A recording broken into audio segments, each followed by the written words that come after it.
சென்னை மாவட்டத்தில் 400 வாக்குச்சாவடிகள் பதற்றமானவை என கண்டறியப்பட்டுள்ளதாக மாவட்ட தேர்தல் அலுவலர் சந்திரமோகன் தெரிவித்துள்ளார். சட்டப்பேரவை தேர்தல் தொடர்பான அனைத்துக் கட்சி ஆலோசனைக் கூட்டம் சென்னை மாநகராட்சி அலுவலகத்தில் இன்று நடைபெற்றது.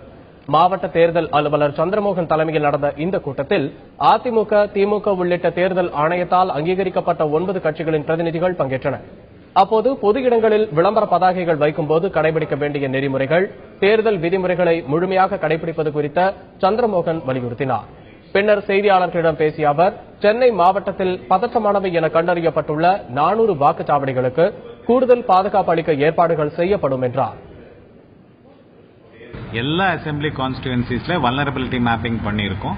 அந்த vulnerability mapping police inputs, revenue inputs, corporation inputs சேர்ந்து அதோடைய பழைய ஹிஸ்டரி எல்லாமே அனலைஸ் பண்ணிட்டு இப்போ ஃபைனலைசேஷன் ப்ராசஸ் நடந்துட்டு இருக்கு. ரஃப்லி ஒரு 400 பூத்ஸ் வல்னரபிளா இருக்கும்னு எதிர்பார்க்கப்படுது, ஐடென்டிஃபை பண்ணியிருக்கோம். இதுக்கு தேவையான ப்ரொபோசல்ஸ் எலெக்ஷன் கமிஷனுக்கு நம்ம அனுப்ப போறோம்.